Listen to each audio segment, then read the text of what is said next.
gusto ka bang sabihin pero wala kang lakas ng loob na sabihin ang personal? I-shout out mo na yan! I-shout out mo na yan! Para sa ex, para sa crush, para sa magulang, para sa boss, para hindi ka na mahirapan, i-shout out mo na yan! Shout out sa umaga! Shout out sa umaga with DJ Baby Toby!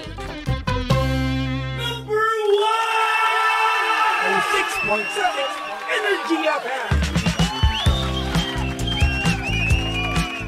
Same! Pero iba dito sa 106.7 Energy FM. Pangga, huwag mo sabihing radyo, sabihin mo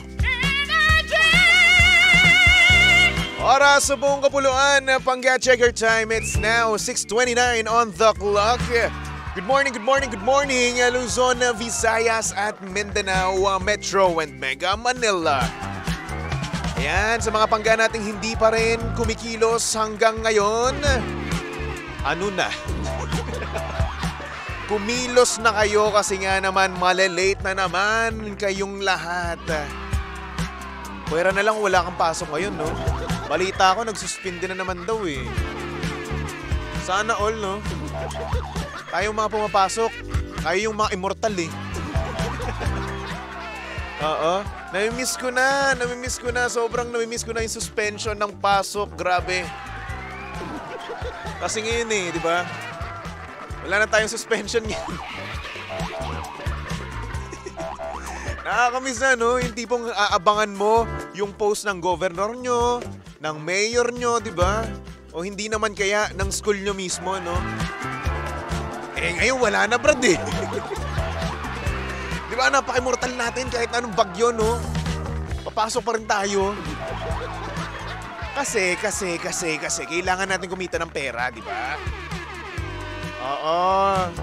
Meron tayong mga bilihin, gastusin, no? Tapos nagsisitaasan pa ngayon yung mga bilihin.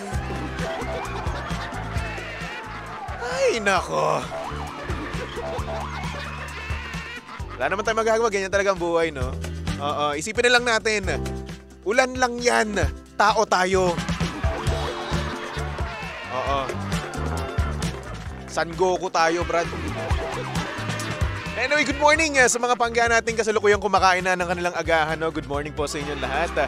At sa mga pangga naman natin na bumabiyahe na ngayon, hello po sa inyo lahat. Good morning at mag-iingat po tayo, ha? Lalong-lalo na sa yung mga nasa kalsada, ha?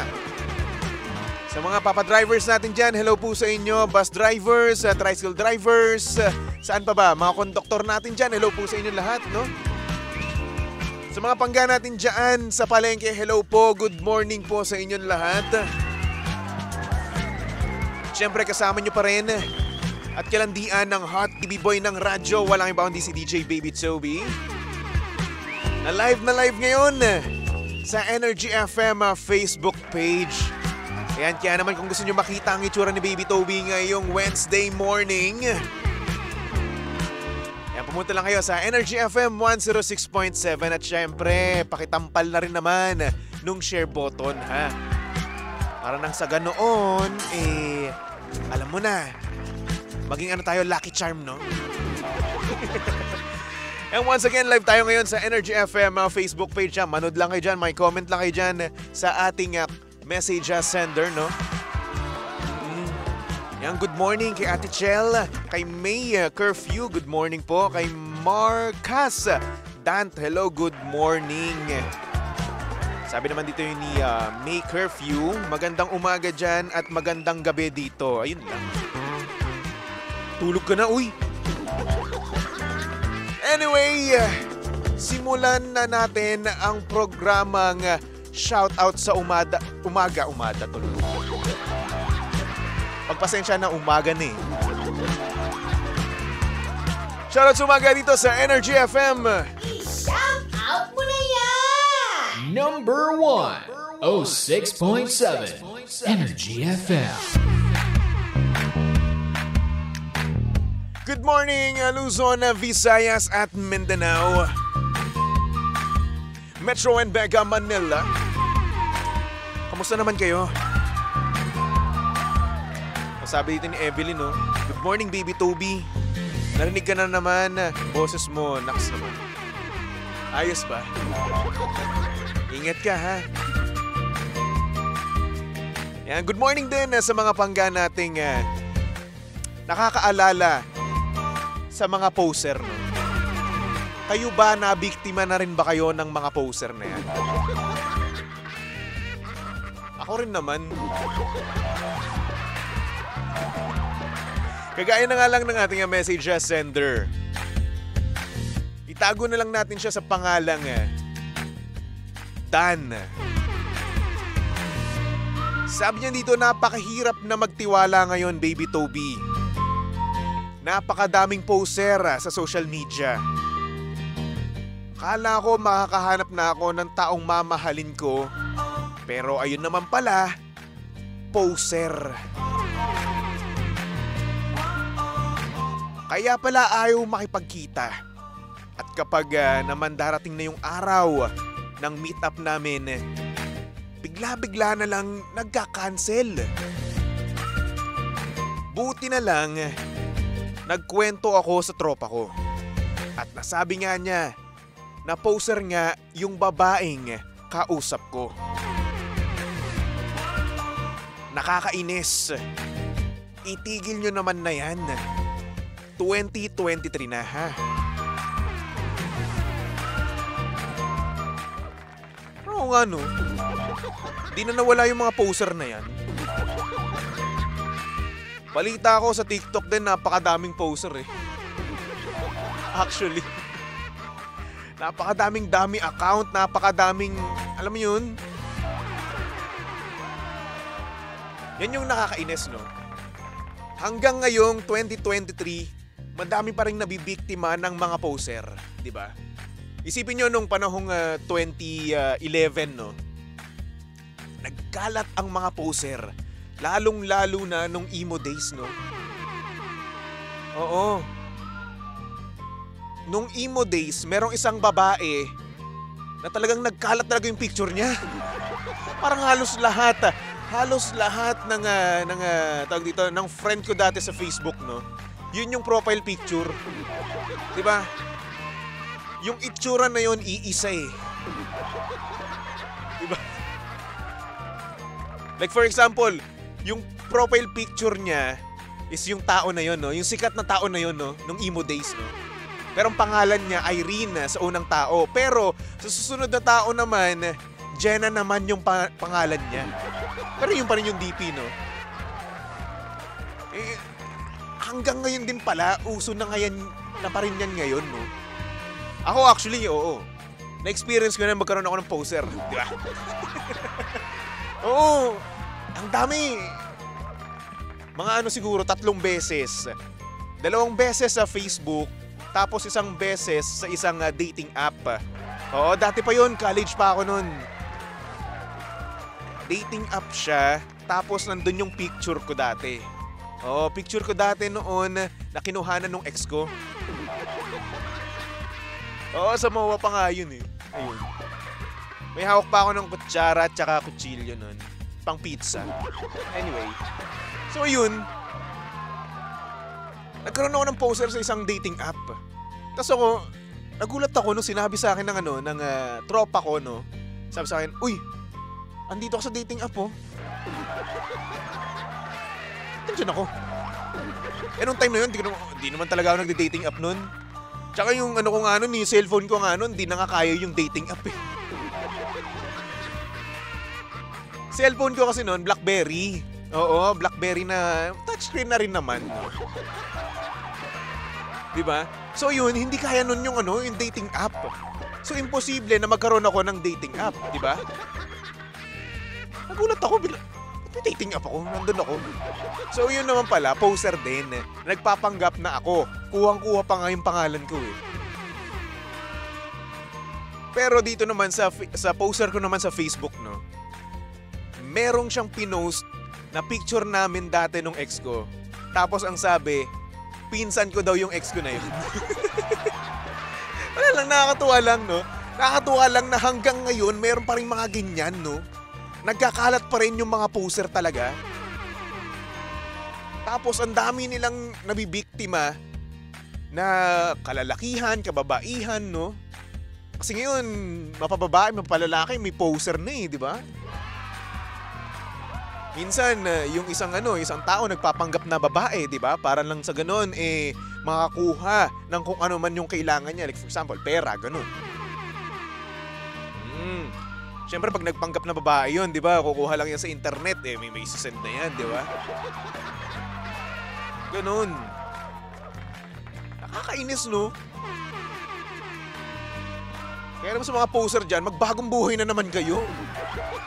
Hindi ba sapat ang itsura nyo mismo? Hindi ba kayo confident sa itsura nyo sa kung ano meron kayo? No? At kailangan nyo pa manloko, kailangan nyo pa kumuha ng mukha ng iba, di ba? Ba't naman ganun? Very, very, very wrong. Kaya naman sa nambibiktima dyan ng mga nananahimik na tao, no? I-chat nyo sila, tas poser naman pala kayo, no? Actually ako, no? Nabibiktima rin naman ako ng mga poser, pero hindi naman ako nagpapabiktima talaga ng todo-todo, no? May mga nag-chat din naman sa akin na poser, no? Pero yun na nga, kapag naman nakaramdam naman ako na poser sila, hindi ko na naman nire-replyan yung Brad. Diba? Kasi merong mga ginagawa yung mga poser na hindi nila kayang gawin eh. 'Di ba? Meron pala silang hindi magawa na hindi nila kayang ibigay sa atin, no? Pag nag-ask tayo. Like for example, like selfie, 'di ba? Hindi naman nila magagawa 'yun eh. Pag video call, 'di ba, hindi naman nila mapapakita yung mukha nila. Kasi iba doon sa profile picture mismo nila, no? Karamihan ngayon yung mga sikat yung may mga poser no? Sikat sila pero hindi sila ganun kakilala. Like for example, madami lang followers, no? Like sa TikTok, ganyan. Sa Instagram, no? Daming mga nabibiktima ng mga ganyan. Sa mga laro, yan, madami. Naalala ko dati Kasi ako, nagawa ko rin naman maging poser. hindi para sa hindi para mapanglamang. Pwede na rin, gano'n na rin naman yun. Pero hindi para magpanggap, para magkaroon ng jowa or what, hindi gano'n. Para lang magkaroon ako ng diamond dati sa Mobile Legends. Ayun, effective naman. Nakabili ako ng skin. Ano ba nabili ko nun? Skin ni Granger, ayun. Ayos, di ba? Kaya naman sa mga poster pa rin dyan hanggang ngayon, no? Tigil-tigilan nyo na naman, wag na kayo manloko. Alam ko masaya, oo, pero Brad, tigil nyo na, Brad. Isipin nyo na lang yung tao na fall sa inyo, no? Kagaya na nga lang ng ating message sender na si Dan, no? Na-fall siya, tapos syempre hindi ka naman pwede magpakita, no? Kasi nga naman poser ka. So tigil-tigilan nyo na, wag na kayo manloko, okay? Hanggat maaari, no? Wag na kayo kumuha ng itsura ng iba. Kasi isipin nyo, once na nakita niya yung mukha na kinuha mo, no? Like sa personal, no? Tapos lalapitan, edi siya yung magmumukhang tanga, hindi kayo. Tigil-tigilan nyo na yan, ha? Stop it! Anyway, Dan, good luck sa'yo, Dan, no? At syempre, kung ikaw naman ay makita ulit ng poser, no? Mapatsyempo na naman, alam mo na ang gagawin mo. Matuto sa kamalian, no? Kaya naman, Dan, good luck sa'yo, no? Good luck sa magiging buhay, pag-ibig mo. Di ba? Good luck, good luck, good luck. Huwag napapaloko, ha? Sabi dito ni Heidelin, mabuti yung magpakatotoo ka. Oo nga naman, no? Tama naman. Kaso nga lang, ang daming, alam mo na, poser din naman talaga ngayon. Actually. Anyway, ayan ang ating message sender na si Dan. At syempre sa mga pangga natin na gustong mag-send ng kanilang mensahe sa buhay, no, yung mga bagay na hindi nila masabi ng personal. mag-send lang kayo sa aking Facebook page. Hanapin nyo lang Baby Toby 1067. Yan. And speaking of pera rin naman. Kung kaninang nanalo sa ating pang-gash o pang-cash promo, hindi tumawag. Hinintay ko hanggang 6:18 kaso wala. So ngayon, tatawagan naman natin siya, ha? Okay ba yun? O sige, sana naman, Rusty Bautista. Rusty Bautista, sana nakikinig ka sa Energy FM, ha? Okay ba yun? Hi, Pang-Gash! O Pang-Cash! On-air promo! Tapos, no, kapag nakikinig ka, dapat hawak mo yung cellphone mo, di ba? Pangit naman kung tatawagan kita tapos di ka naman sasagot, no? Sayang naman yung 200, oo. Kasi kanina, no, kung tumawag ka within 1 hour, 500 yung mapapanalunan mo. So ngayon, na ako natatawag sa'yo, 200 na yan. At syempre, kapag hindi ka pa rin sumagot ngayon, goodbye 200 na tayo, Brad. So eto na, Rusty Bautista ng Sertoda E. Rodriguez, Quezon City. Make sure na hawak-hawak mo ang iyong cellphone ngayon. Pang-Gash! Tatawagan na kita, ha? Eto na. 09. Bawal natin sabihin, no? Teka. Tama ba ako? Ayan, tama. So sa mga pangga natin na gustong manalo din ng 500, no?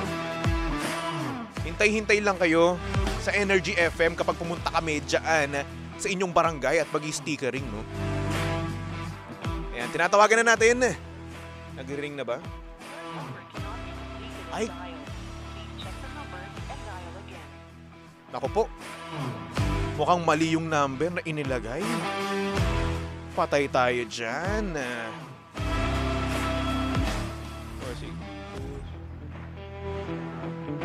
Bato, nakakalito naman. Ang daming 6. 09. Pang-Cash! 2. 1. Okay. G, tingnan natin kung sasagot, ha.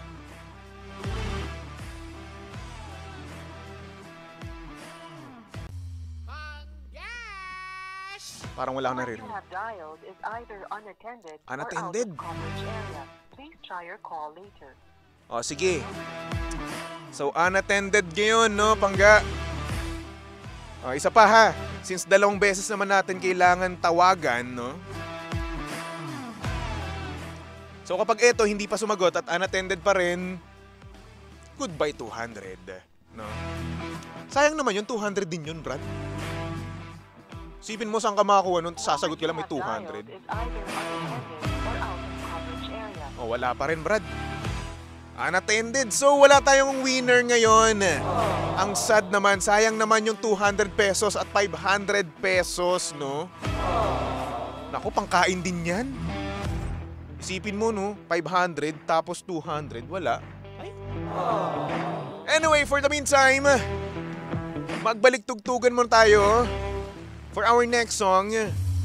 Pang-Cash! Here's a song from Ben and Ben titled Leaves. Only here at your number 106.7 Energy FM. Pangga, huwag mo sabihin radyo, sabihin mo